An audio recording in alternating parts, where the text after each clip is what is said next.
परिवारों की बेटियों के साथ जो घटना को अंजाम दिया वो बड़ी ही शर्मनाक है।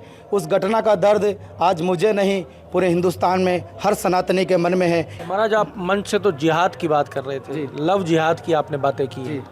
तो इस प्रकार की जो घटना विजयनगर में हुई है, अभी जैसा हम सुन रहे थे कि कोई पंचर निकालने वाला इस प्रकार के लुभावने आकर्षण पैदा नहीं कर सकता है, इसलिए इनके पीछे कोई न कोई बड़े षड्यंत्र है। क्यों आपको लग रहा है कि उनके पीछे भी लोग होंगे? क्यों ऐसा आपको लग रहा है? हमें इसलिए लग रहा है कि कई वर्षों पूर्व अजमेर में भी ऐसी घटना हो चुकी है।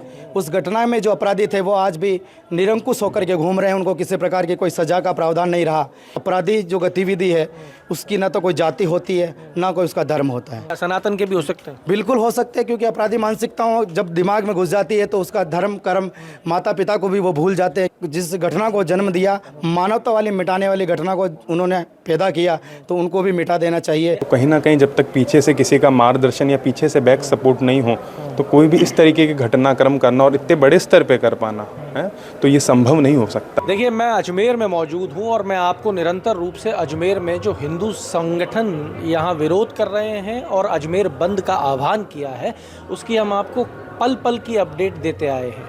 हमने आपको सड़क भी दिखाई, हमने आपको लोगों से बात भी कराई, लोगों की मांग भी आप तक पहुंचाई। अब हमारे साथ में मौजूद हैं दो संत, एक हैं धीरज राम स्नेही पुष्कर से। सबसे पहले इनसे बात कर लेते हैं। महाराज जी, एक बड़ा ही ओजस्वी, तेजस्वी और जोरदार गजब का भाषण आपका मंच से सुनने को मिला। जो मेरा भाव था वो ना कोई उपदेश था ना कोई भाषण था, वो मेरे मन में जो विजयनगर में घटना हुई मानवता को समाप्त करने वाली, उस घटना को लेकर के एक बहुत बड़ा दुख और दर्द था जो मैंने आज हमारे सभी सनातनियों के सामने रखा।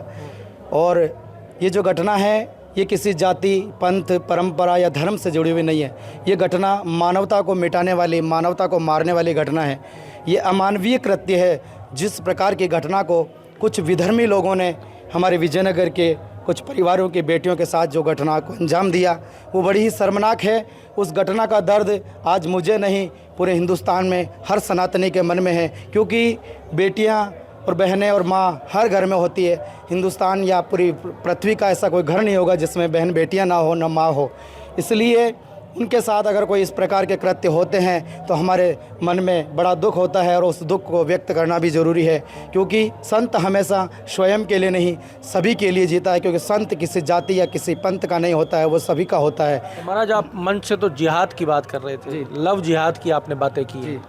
तो इस प्रकार की जो घटना विजयनगर में हुई है, अभी जैसा हम सुन रहे थे कि कोई पंचर निकालने वाला इस प्रकार के लुभावने आकर्षण पैदा नहीं कर सकता है, इसलिए इनके पीछे कोई न कोई बड़े षड्यंत्र है। तो सरकार से यही मांग रख रहे हैं कि इस प्रकार की जिहादी मानसिकताओं वाले जो लोग हैं उनको तुरंत प्रभाव से गिरफ्तार किया जाए और उनके पीछे जो भी चेन जुड़ी हुई है, जो भी क्रम से जुड़े हुए अपराधी हैं, उन सभी को सामने लाया जाए, ताकि सत्य जो है वो स्पष्ट हमारे सनातन। आपको क्या लग रहा है, जो अपराधी थे 13 लोगों को डिटेन कर लिया गया है, पुलिस अपनी कार्रवाई कर रही है, पॉक्सो लगा दिया गया है, सजा दिलाने के लिए पुलिस तत्पर नजर आ रही है, अब क्या कमी आपको महसूस हो रही है?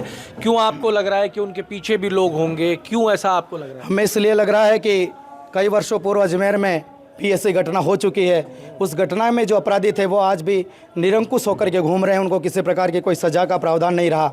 इसलिए उनको मनोबल बढ़ गया कि ऐसी जो घटनाएं हैं उन लोगों के लिए कोई बड़ी नहीं है, लेकिन हम लोगों के लिए बहुत बड़ी है।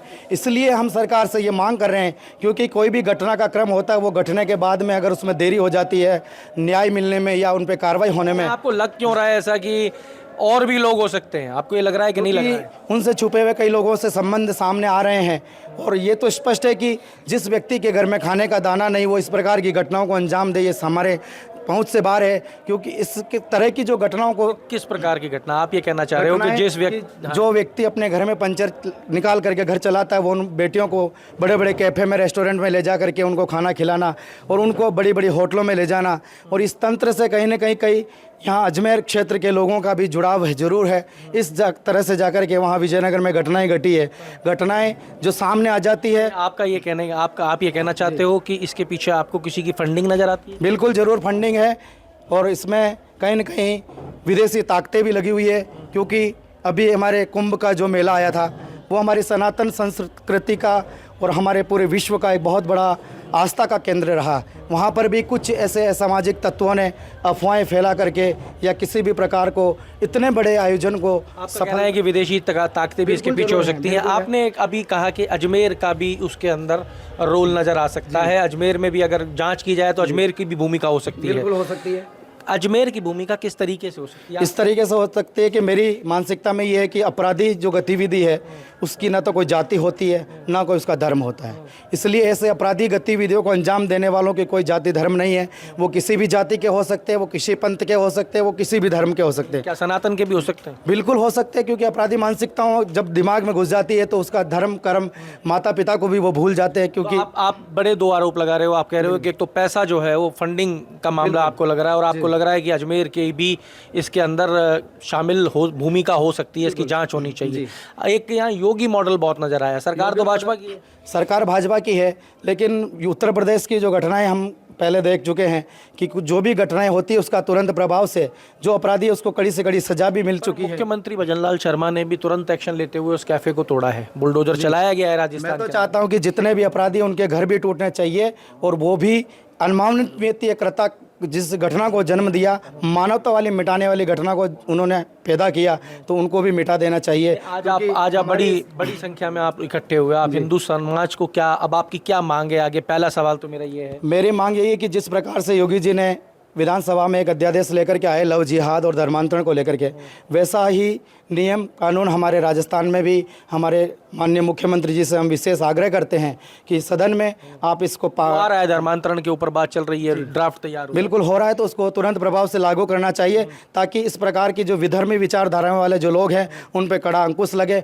और हमारे हर परिवार की, हर घर की बहन बेटियाँ सुरक्षित रहे, क्योंकि बेटियाँ हमारे घर का श्रृंगार होती है, घर की रौनक होती है। अगर इस प्रकार की एक घर में घटना होती है, वो उस घर की नहीं, हमारे हर घर में ये पीड़ाएं पैदा होती है, क्योंकि सबको भय रहता है कल उसके साथ घटे। आप क्या संदेश देना चाहोगे अपनी सनातन समाज की बेटियों को? क्या संदेश देना चाहोगे? सनातन धर्म से जुड़ी हुई जितने भी बहन बेटियां हैं उन सभी को यही संदेश देना चाहता हूं कि जितने भी सोशल मीडिया के द्वारा या किसी भी प्रकार के जो आकर्षण के कारण बन चुके हैं लव जिहाद के जो तंत्र हैं, कई प्रकार की फर्जी फेसबुक आइडियाँ, इंस्टाग्राम आइडियाँ, कई प्रकार की एक्टिविटी है जिनके कारण वो गलत नाम से अपनी आइडिया बना करके उनको आकर्षित करते हैं, उनको प्रभावित करते हैं। ऐसे प्रभाव से बचें और अपने स्वभाव से और माता पिता के संस्कारों से अपना जीवन जिएं, क्योंकि हमारे जीवन में सत्ता भी मिल जाएगी, संपत्ति भी मिल जाएगी, लेकिन माता पिता अगर हमें संस्कार नहीं देंगे तो वो संस्कार कहीं बाहर से नहीं मिल पाएंगे। इसलिए परिवार में, घर में रह करके सभी का सम्मान करें और संस्कारों की पूजा करें,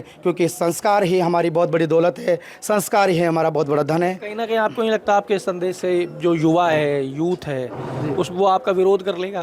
क्योंकि आप कह रहे हो आप तो प्यार पे रोक लगा रहे हो। नहीं, मेरा कहने का मतलब प्रेम से रहना चाहिए। प्रेम ईश्वर का रूप है, लेकिन उस प्रेम को गलत दिशा में नहीं ले जाएं, क्योंकि आज प्रेम एक शोषण का कारण बन चुका है। हर व्यक्ति की मानसिकता में प्रेम का भाव नहीं रहा, और ये विधर्मी लोगों की जो सोच है वो प्रेम के जाल में फंसा करके उनका शोषण करते हैं, उनको धर्मांतरण की ओर ले जाते हैं और उनकी हत्याएं कर दी जाती है। हम घटनाएं सुनते हैं, कईयों के 35 टुकड़े फ्रिज में मिलते हैं, कईयों के जंगल में मिलते हैं। अगर हम संस्कारों से नहीं जिएंगे तो आज जिस तरह की ये घटनाएं हो रही है, ये छोटी छोटी बातें हैं, लेकिन आने वाले समय में फिर भी अगर हम लोगों में जागृति नहीं आई तो आपने विषय और उठाया था कि पैसे मिलते हैं 10 लाख, 15 लाख, 20 लाख। जी, पैसा हकीकत है क्या? एक आदमी अपने पूरे जीवन में कमा नहीं पाता? वो आप भी जो सवाल कर रहे हैं आप भी समझ रहे हैं और मैं भी समझ रहा हूँ। आपसे भी ये चीज़ें छुपी हुई नहीं है और हमसे भी छुपी हुई नहीं है। इसलिए जो छप जाती है वो दिख जाती है। मैंने पहले भी कहा था, जो छुप जाती है वो दिखती नहीं है। तो जो चीज़ें प्रोत्साहित कर रही है वो अभी छुपी हुई है, लेकिन आने वाले समय में वो भी सामने आएगी, सामने आ जाएंगी, स्पष्ट रूप से होगी। उम्मीद है कि वो सामने आएंगी। महाराज, आप कैसे देखते हो? महाराज के विचारों से आप कितना सहमत हो? बिल्कुल, महाराज जी ने जो बात कही मैं इससे पूर्ण सहमत हूँ। क्योंकि तो आपको लगता है कि इसमें जांच होगी तो पीछे कुछ और लोग मिल सकते हैं? बिल्कुल, देखिए हम सभी जानते हैं कि एक मैं बात कहता हूँ कि पत्थर फेंकता कोई और, फेंकवाता कोई और है। तो कहीं ना कहीं जब तक पीछे से किसी का मार्गदर्शन या पीछे से बैक सपोर्ट नहीं हो तो कोई भी इस तरीके के घटनाक्रम करना और इतने बड़े स्तर पे कर पाना है तो ये संभव नहीं हो सकता। और आपने जो बात कही कि प्रेम की, तो प्रेम का विषय अलग है और ये जो हम सामने देख रहे हैं हवस का विषय अलग है।